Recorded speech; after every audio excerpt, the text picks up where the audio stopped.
Hello students, तो आज हम पढ़ने जा रहे हैं principle of biotechnology. Principle of biotechnology में हमें ये पढ़ना है two core techniques which give birth to the modern biotechnology. ठीक है, यहाँ पर हम लिखेंगे कि two core techniques which give birth to modern biotechnology are.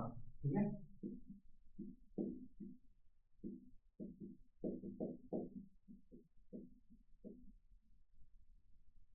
हाँ, तो ऐसी कौन कौन सी दो कोर टेक्निक है जो मॉडर्न बायोटेक्नोलॉजी को बर्थ दी है। उसमें पहली जो है उसको बोला जाता है जेनेटिक इंजीनियरिंग,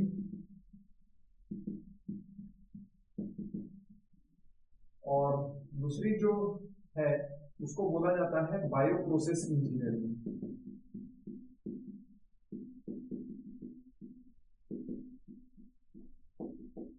ठीक है, तो जेनेटिक इंजीनियरिंग और बायो प्रोसेस इंजीनियरिंग ये दो कोर मेन टेक्निक है जिन लोगों ने मॉडर्न बायोटेक्नोलॉजी को जन्म दिया।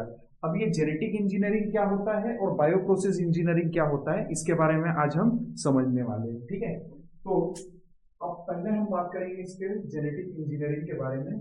तो इसे मैं यहाँ पार्टीशन बना देता हूँ ताकि अपन इसका डेफिनेशन सही से याद कर सके। ठीक है, तो जेनेटिक इंजीनियरिंग में क्या होता है, it is a technique to alter the genetic material of an organism.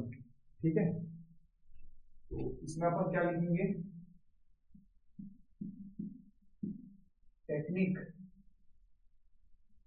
To alter the chemistry of genetic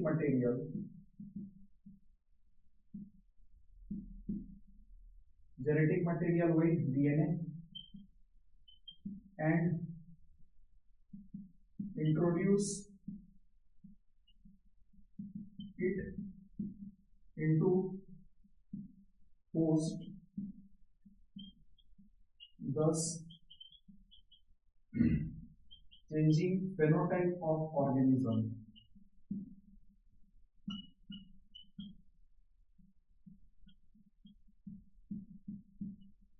ठीक है, तो जेनेटिक इंजीनियरिंग का क्या मतलब होता है, it is a technique to alter the chemistry of genetic material and introduce that altered genetic material into host, thus changing phenotype of host या phenotype of organism. मतलब ये हुआ कि मान लीजिए आपका डीएनए है, ठीक है, उस डीएनए में कुछ चेंजेस हमने कर दिया। ठीक है, जैसे कि जेनेटिकली मॉडिफाइड ऑर्गेनिज्म वो भी यही है ना। जैसे कि मान लीजिए मेरे पास एक डीएनए है, उस डीएनए में मैं कुछ चेंज करूंगा, ठीक है, और वो चेंज किया हुआ डीएनए मैं आपके बॉडी के अंदर भेज दूंगा, और वो आपके बॉडी के अंदर जाने के बाद क्या होगा, देखिए नॉर्मल डीएनए होता है, नॉर्मल डीएनए आपके बॉडी के अंदर भेजूंगा तो ऐसा कोई खास फर्क आपको नहीं पड़ेगा। ठीक है, तो आपका डीएनए मैंने निकाला, उसमें मैंने कुछ ऑल्टरेशन कर दिया, उसमें कुछ चेंजेस कर दिया, और वो डीएनए मैंने वापस से आपके बॉडी में डाल दिया। तो अब इसकी वजह से आपका फेनोटाइप जो है वो थोड़ा बदल जाएगा। फेनोटाइप मतलब आप समझते होंगे, बाहर से जो एक्सटर्नल मॉर्फोलॉजी होती है, बाहर से इंसान कैसे दिखता है। जैसे कि मान लीजिए एक चूहा है, चूहे का डीएनए मैंने निकाला, उस डीएनए में मैंने कुछ ऐसे कुछ उसमें ऑल्टरेशन कर दी, कुछ चेंजेस कर दिए, और उस डीएनए को वापस भेज दिया उस चूहे के अंदर। अब डीएनए आपको पता है वो अंदर जाने के बाद बनाएगा mRNA by the process called transcription, और एमआरएनए बन जाएगा क्या, protein by the process called translation. जैसे उसमें प्रोटीन बनेगा उसके बॉडी में कुछ चेंजेस आने शुरू हो जाएंगे, पता चला उसकी साइज इतनी बड़ी हो गई, तो उस चूहे को अपन क्या बोलेंगे, ट्रांसजेनिक माउस। तो जेनेटिक इंजीनियरिंग से हम उसका फेनोटाइप हमने चेंज कर दिया। फेनोटाइप मतलब समझ रहे हो ना, बाहर से कैसे दिखता है कोई भी ऑर्गेनिज्म, उसको बोला जाता है फेनोटाइप। आम का पेड़ है और सीताफल का पेड़ है, तो सीताफल का जो पेड़ है वो उसकी मॉर्फोलॉजी अलग है, केले के पेड़ की मॉर्फोलॉजी अलग है, फेनोटाइप अलग है उसका, है ना। आम के पेड़ का अलग है, तो आम के पेड़ को आप आम का पेड़ ही बोलेंगे ना, उसको केले का पेड़ थोड़ी ना बोलेंगे। तो उसीलिए फेनोटाइप अगर चेंज हो जाएगा तो इसको बोला जाता है क्या, जेनेटिक इंजीनियरिंग। ठीक है, नेक्स्ट हम बात करेंगे बायो प्रोसेस इंजीनियरिंग के बारे में। तो इसमें बायो प्रोसेस इंजीनियरिंग में क्या होता है, ये होता है creation of creation of microbial contamination free environment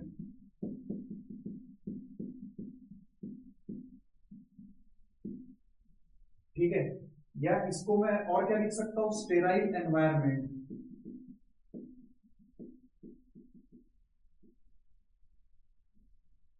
in chemical engineering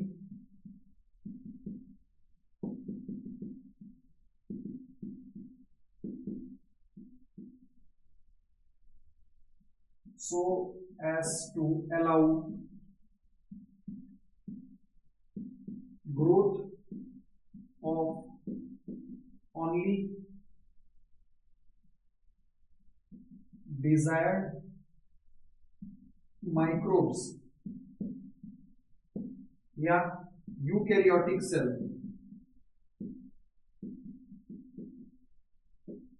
in large number, ठीक है, to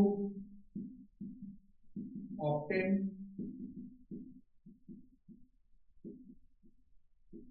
biotechnological products like vaccine, antibiotics, enzymes etcetera. ठीक है, तो बायो प्रोसेस इंजीनियरिंग का क्या मतलब होता है, creation of microbial contamination free environment, ठीक है, माइक्रोबियल कंटेमिनेशन फ्री एनवायरनमेंट या स्टेराइल एनवायरनमेंट, ठीक है, ऐसा एनवायरनमेंट हमें क्रिएट करना है केमिकल इंजीनियरिंग में, ठीक है। इन केमिकल इंजीनियरिंग, अगर कोई केमिकल इंजीनियरिंग का प्रोसेस हम कैरी आउट करते हैं और उसमें मान लीजिए कि मेरे को बनाना है इथेनॉल, शराब, दारू बनाना है, वाइन बनाना है, तो उसके लिए मेरे को क्या उगाना है, एक कल्चर प्लेट में खाली ईस्ट उगाना है, ईस्ट से बनती है ना शराब। अब पता चला मैंने उस कल्चर प्लेट में ईस्ट उगाया, लेकिन ईस्ट के अलावा और दूसरे कुछ अनवांटेड फंगाई भी उसमें ग्रो कर गए। अब इसकी वजह से क्या मेरे को प्योर इथेनॉल मिलेगा, नहीं मिलेगा। तो मेरे को एक स्टेराइल जो मेरी जो कल्चर प्लेट होनी चाहिए, कल्चर प्लेट समझते हो ना, कांच की प्लेट होती है जिसमें हम बैक्टीरिया या फंगाई जो भी उगाते हैं लेबोरेटरी के अंदर, उसको कल्चर प्लेट बोलते हैं। तो उस कल्चर प्लेट में सिर्फ और सिर्फ ईस्ट ही उगना चाहिए, बाकी और कुछ नहीं उगना चाहिए। तो उसके लिए मेरे को उसको स्टेराइल बनाना पड़ेगा, उसको माइक्रोबियल कंटेमिनेशन फ्री बनाना पड़ेगा, मतलब दूसरे माइक्रोब नहीं होने चाहिए, स्टेराइल होना चाहिए। और फिर उसमें मैं सिर्फ क्या उगाऊंगा, सिर्फ और सिर्फ ईस्ट उगाऊंगा, ईस्ट नाम का फंगस उगाऊंगा, यूनिसेलुलर फंगस होता है ईस्ट, ठीक है। Growth of only desired microbe, है ना, या यूकैरियोटिक सेल, ईस्ट भी एक यूकैरियोटिक सेल है, in large number two obtain biotechnological products like vaccine, antibiotic, enzyme, alcohol etcetera, जो भी है ना। अब जैसे मेरे को पेनिसिलिन नाम की एक एंटीबायोटिक चाहिए, तो मैं कल्चर प्लेट में क्या चाहूंगा कि कौन सा फंगस उगे, पेनिसिलिन नोटेटम नाम का ही फंगस उगे, दूसरा कोई ना उगे।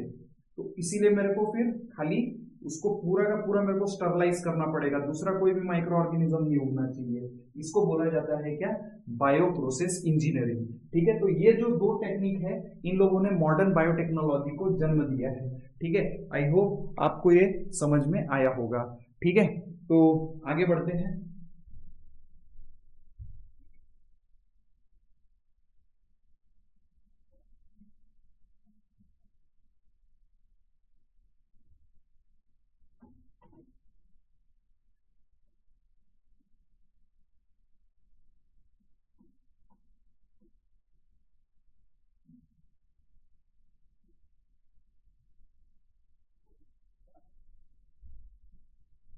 चलिए अगला हम बात करते हैं कि सेक्सुअल रिप्रोडक्शन और एसेक्सुअल रिप्रोडक्शन में क्या फर्क होता है। ये वैसे तो ये बहुत ही स्टूपिड सा कंसेप्ट है, आप सबको पता होगा, लेकिन फिर भी चलिए थोड़ा सा इसको इस चैप्टर के बेसिस पे इसको समझते हैं, ठीक है। अगर हम बात करते हैं यहाँ पर एसेक्सुअल रिप्रोडक्शन की, और यहां बात करते हैं हम sexual reproduction.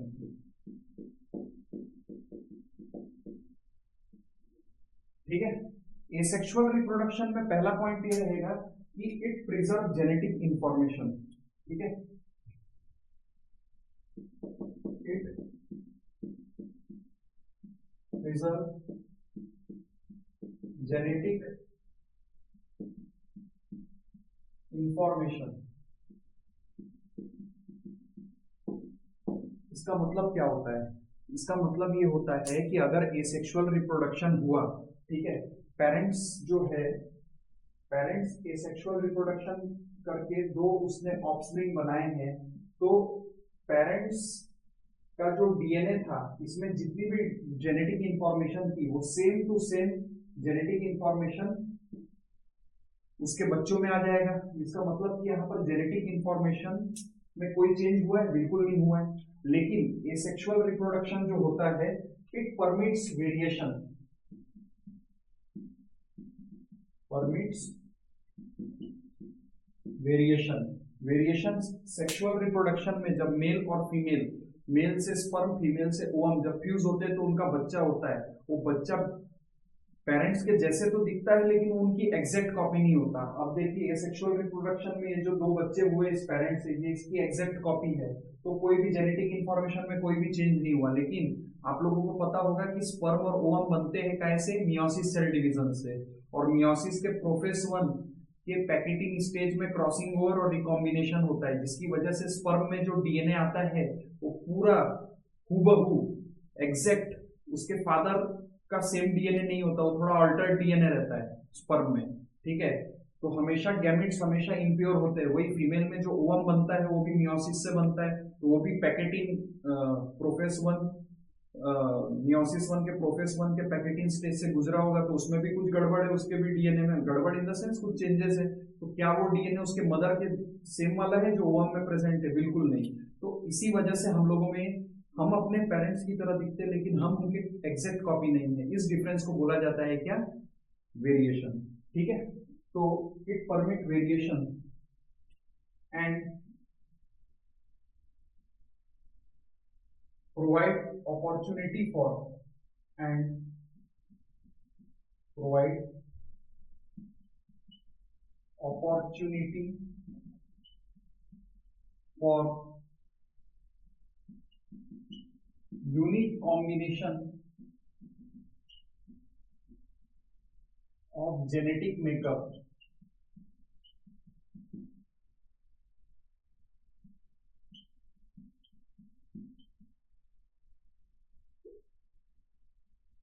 which may be useful to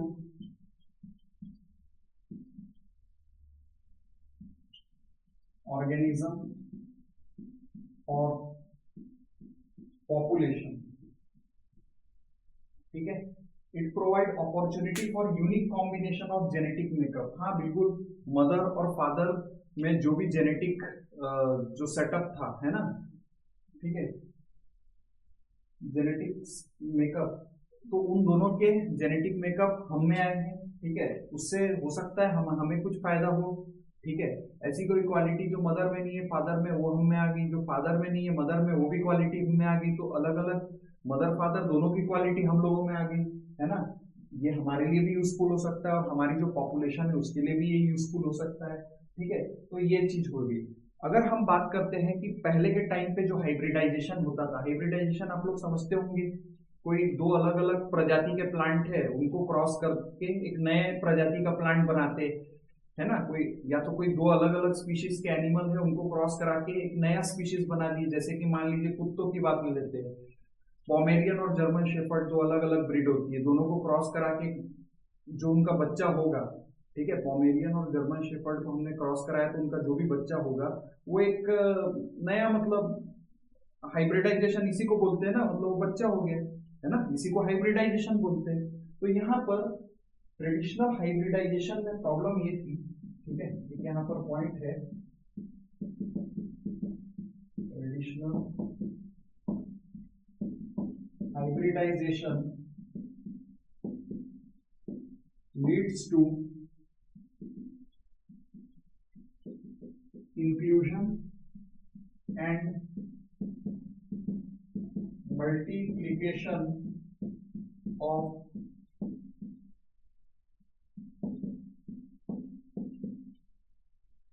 undesirable genes along with desirable genes.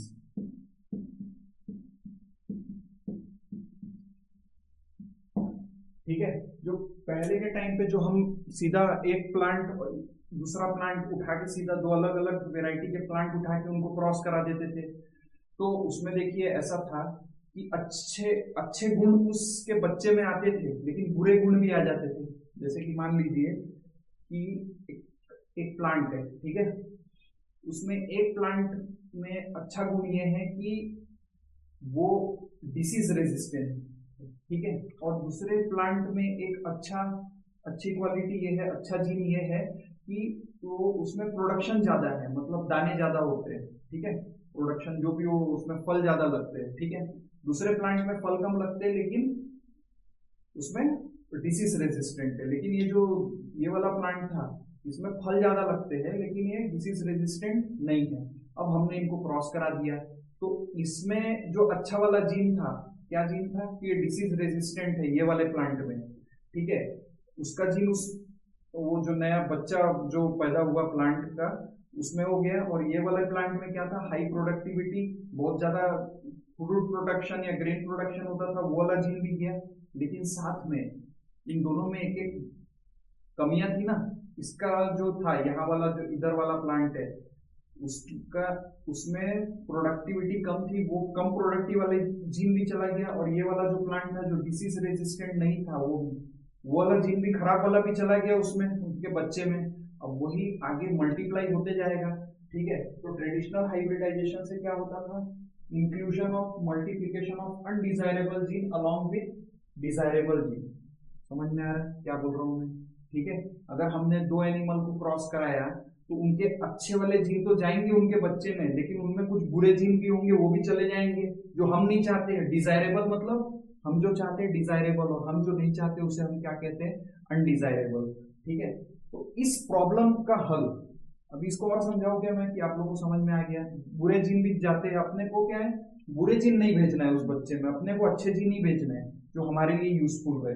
तो इस प्रॉब्लम का एक हल है, ठीक है, वो है जेनेटिक इंजीनियरिंग, ठीक है। तो ये है ना, creation of recombinant DNA number 1, दूसरा जीन क्लोनिंग, तीसरा जीन ट्रांसफर, ठीक है। तो जेनेटिक इंजीनियरिंग में ये 3 स्टेप है। पहला क्रिएशन ऑफ रिकॉम्बिनेंट डीएनए, अभी रिकॉम्बिनेंट डीएनए क्या है वो मैं आपको बताऊंगा अगले लेक्चर में। जीन क्लोनिंग और जीन ट्रांसफर, ये जो 3 चीज है, ठीक है, ये तीनों को हम क्या बोलते हैं, ये जेनेटिक इंजीनियरिंग के, ठीक है, ये स्टेप्स है ना। Helps us to isolate and introduce only desirable genes in host organism, ठीक है। ये अपने को सिर्फ और सिर्फ डिजायरेबल जीन, जो जीन हमें चाहिए, अच्छे जीन, बस उन्हीं को ही चुनने में, आइसोलेट करने में और इंट्रोड्यूस करने में, जो भी जिस भी ऑर्गेनिज्म के अंदर डालना है, ठीक है। हम अब जो ऑर्गेनिज्म होगा उसके अंदर हम अच्छे वाले ही जीन डालेंगे, बुरे वाले जीन को निकाल के फेंक देंगे। वो तीनों में हमें, मतलब इस प्रोसेस में हमें 3 लोग हेल्प करेंगे। सबसे पहले कौन सा, आरडीएनए बनाना, रिकॉम्बिनेंट डीएनए बनाएंगे, फिर उसको मल्टीप्लाई करेंगे, क्लोनिंग करेंगे उसकी, और उसको उस ऑर्गेनिज्म के अंदर ठूस देंगे, डाल देंगे। क्लियर हुआ। अब ये तीनों को अपने को डिटेल में पढ़ना है, वो मैं आपको नेक्स्ट लेक्चर में समझाऊंगा। अगर आपको लेक्चर पसंद आया हो तो प्लीज लेक्चर को लाइक, सब्सक्राइब, चैनल को सब्सक्राइब करिए, और इसी तरीके से और भी आगे वीडियोस आते जाएंगे, ठीक है, प्लीज, थैंक यू।